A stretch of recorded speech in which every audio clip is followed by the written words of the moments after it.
Thank you for having me here today.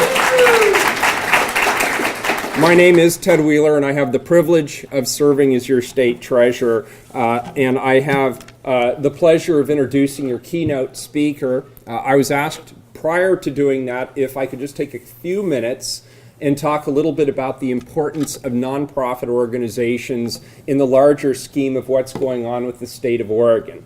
So let me just start by thanking a number of people in this room. Meredith Savory, who is here, and Rick Nitty, who just stood up, and Jay Bloom, and I don't know if Kay Saul is here today. Kay's in the back of the room. Hi, Kay. And there were others who were in this group discussion 6, 7 years ago. For Meredith, it was 8, 9, 10 years ago, talking about the needs of the nonprofit sector in the state of Oregon. And it was through those conversations where I truly became inspired by what I saw as a robust engine of opportunity for this state. And I came in with sort of an elementary knowledge and understanding of the nonprofit sector in terms of how it could help strengthen the fabric of our communities, how it could help vulnerable populations. And as time went on, I started to realize, wow, this is a very robust sector of Oregon's economy. But it's deeply fragmented. There wasn't really any means or any forum for communication. There was no table around which people could sit to have a collective voice. As a gentleman said earlier as I was walking in, nonprofits were very concerned about whether they could even have a voice in the larger debates of public policy.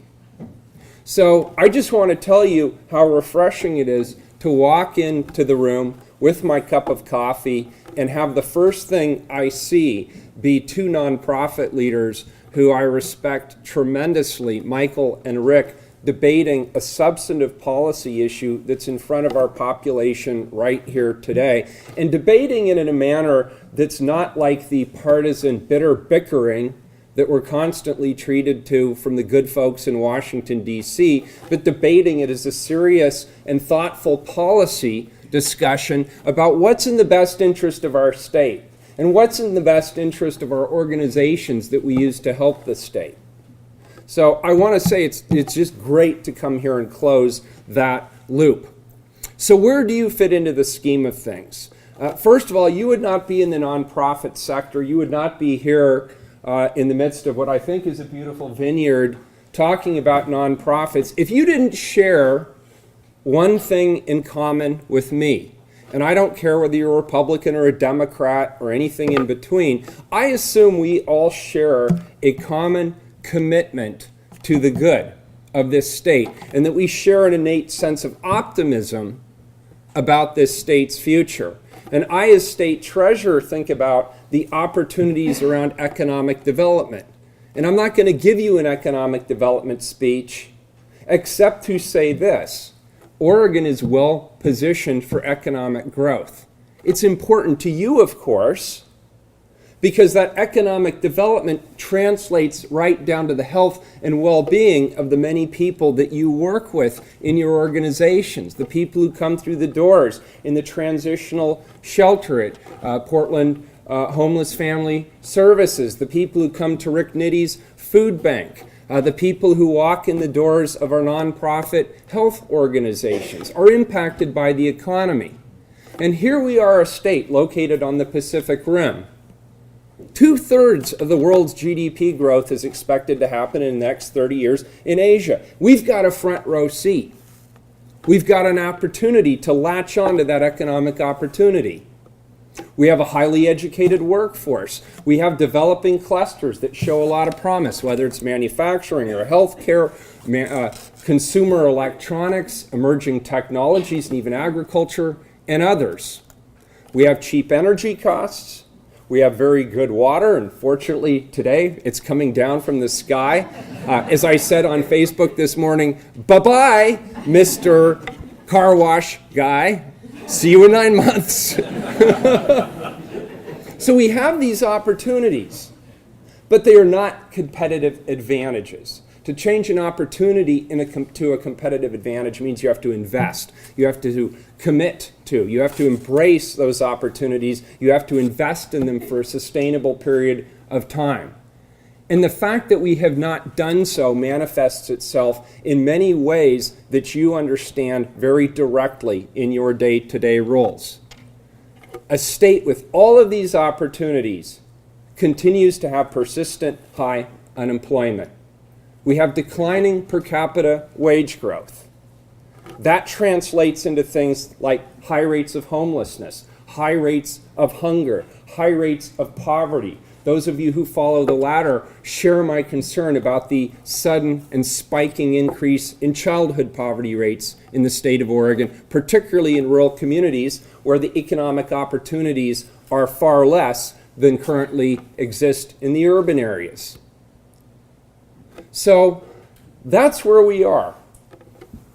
A friend of mine describes this as being an age of dislocation. It's a time of great confusion when people are starting to ask very big questions about the state of our society.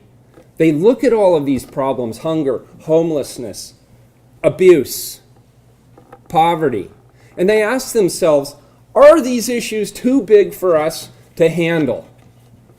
Are they too big for us to handle? At the same time, people are asking these questions about whether or not we have the ability to address these seemingly impossible to solve questions. Our society, our people, all of us, we're turning away from the very institutions that we used to rely upon to help get us through these tough times. Government, corporations, the university system and academia, even religious institutions. People are turning away. There's only one sector that people still trust and respect with any significant degree. That's you. That's you, the nonprofit and the philanthropic sector.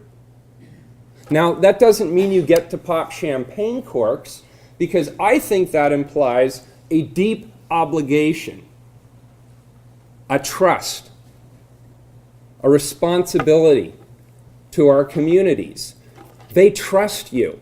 They like what you're doing, and therefore you need to help us lead and get out of the malaise that we're currently in. I could talk to you about the various economic development strategies we're working on. I'm not going to do that because, frankly, I don't have time, and you're going to hear a lot about them going forward. But what I will say is this: the Nonprofit Association of Oregon is the right idea at the right time to bring you together as leaders of this important trust, I will call it, to discuss best practices, to determine what collective voice you need to have to ensure that you have the tools and the resources and the sustained investment you need from the government sector. You need to have the conversation amongst yourself with your philanthropic partners about what does it take to fund our side of the trust. And I want you to know that in the government side, we're going to continue to work with you. We in government are resource constrained. We have a tough time deciding where or when we're going to have our next meeting. Finding additional budgetary resources for these critical services at a time when your demand is growing so rapidly, that's a tougher proposition. We need to partner with you in the nonprofit sector. So it's in my interest as an elected leader, it's in your interest as a nonprofit leader, for us to figure out how do we build the partnership. The next step beyond simply how do we make our nonprofits more efficient or more effective or get better information on best practices out is to talk about the relationship between you and government, the relationship between you and the private sector, the relationship between you and the philanthropic sector. And I would argue that in and of itself, that act is rebuilding the commons. That's just what this nation and this state need, is to rebuild the commons, and you're in the driver's seat. I applaud you. I wish you the best of luck. I support you. I'll do anything I can to help further your efforts.